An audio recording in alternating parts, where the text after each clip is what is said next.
Bismillah, assalamu alaikum wa rahmatullahi wa barakatuh. It's your sister Naima B. Robert here, and today I'm going to be talking about the importance of networks for you as a children's author. A lot of writing can be lonely, can be isolating.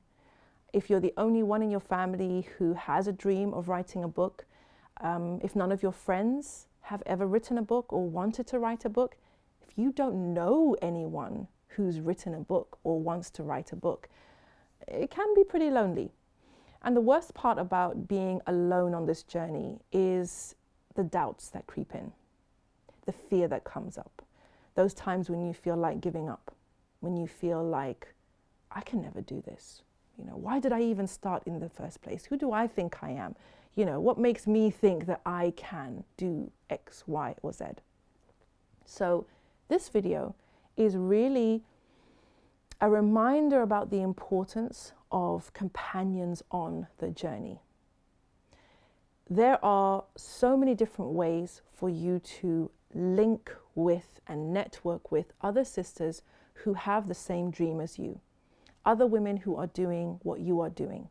And because the writing journey can be so lonely, because, you know, it can feel so isolating to have a dream that no one really understands and nobody else has, I want to urge you to find your people. Find companions on the journey. If you're writing for children, connect with other children's authors. If you're on social media, especially Instagram, connect with other children's authors on Instagram. Follow their work, support them, buy their books. Trust me, in this community, reciprocity is so important. It's reciprocal. When you start to build networks, you are able to support others, and then they in turn can support you. But as you build your relationships with other authors who are doing the same thing as you, expand that. Follow the publishers that you're interested in. Follow the editors. Sign up for the summits. Sign up for the conferences. Put your hand up to read your book at your local school. Meet librarians. Go and give writing classes if you feel confident enough. All of these build your network and also solidify you in your confidence that, yes, you can do this. What I've found over the years, mashallah, is one of the things that sisters love the most is having other sisters on the journey with them, to celebrate with them, to commiserate with them, to support them when they have questions. And I've seen in my own programs, you know, some sisters who they've worked together to put their launches together to make them successful. You know, they've mentored each other, they've coached each other. One of them will have self-published and the other one is just starting on that journey, and she will be helping her to get her to the place where she needs to be. A lot of people think that they don't have enough experience, enough knowledge to help others, to coach others, to mentor others. But as I said in a recent summit when I was speaking with some of my graduating clients, was that remember that you are always 5, 10, 50, 100 steps ahead of someone else. Whoever you are.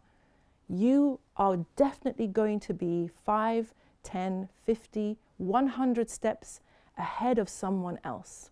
So never think that you don't have anything to offer or that you haven't learned enough to be able to help somebody else, that you don't have any value to anyone else. You can't mentor, you can't coach, you couldn't train, you couldn't do a talk, you couldn't do a workshop. That's nonsense. It's just the fear talking and the self-doubt coming back up again. If you put in the time and the effort and the investment to better yourself as an author, if you're writing, if you're editing, if you're pitching your work, you will see your outcome, inshallah. The only way that failure is guaranteed is if you give up. I want to tell you a story of one of my clients, one of my favorite clients, mashallah.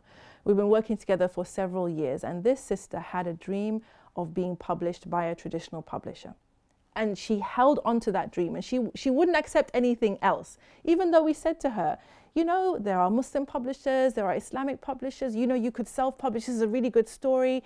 And she would nod and say, yes, yes, yes, I know, but I want to be published by a traditional publisher. So we helped her write and edit and pitch. Write, edit, pitch. She did that for years. And here's what happened. First, she didn't hear anything back from anyone. Radio silence. Then she started to get rejections. I said to her, this is good. At least they're responding to you, mashallah. Then she would get rejections, and she'd also get letters back saying, it's not for us, but keep writing. Then she started to receive messages that this is really a good story. What it needs is this and that and that. Can you see if you can make that work and then send it back to us? And then she started getting people saying, you know, we want to see, maybe this is not for us, but send us something else. And eventually she got not just one, but 2 and 3 publishers who said, this is perfect for us. Let's go. We're going to take it to the meeting. We want to sign you. And I remember she had a call with me and she said, I feel so disheartened. I've tried for so long and I've tried with so many publishers and I just keep getting all these different things that I mentioned to you. And I said to her, can you see how there are levels to this? When you first started out, you weren't getting anything back. Then you started getting rejections. Then you started getting kind rejections, but with suggestions. All of these are building up to something. Don't give up. If you keep going, you will see your outcome bi-idhnillah. And I'm happy to say that she did see her outcome. She got 3 books published, one with an Islamic publisher, another with a very well-respected Canadian publisher, mashallah. And, you know, she's on her next book. She's still pitching. She's still out there. But my point is this. Find companions on the journey, because you need to hear stories like this. You need to see sisters winning.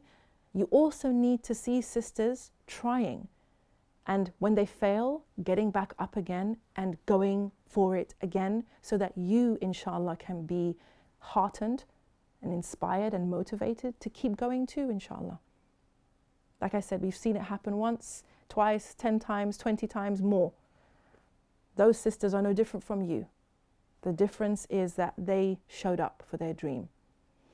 They wrote, they edited, they pitched, and they didn't stop until they got their outcome.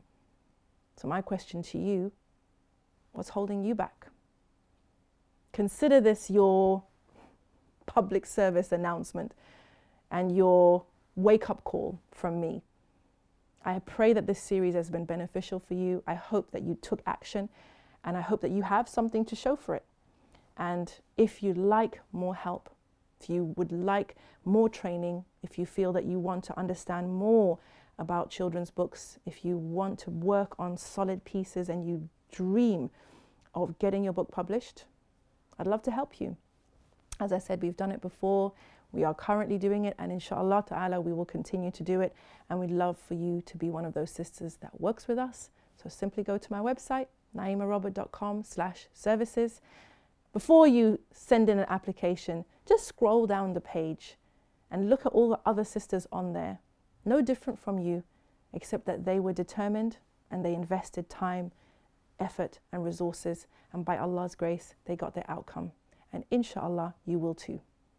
Thanks so much for rocking with me. I pray this series has been beneficial for you, and I hope to see you all on that list of 222 Muslimah authors by the end of the year, inshallah. It's your sister Naima B. Robert, signing out from the Writing for Children series.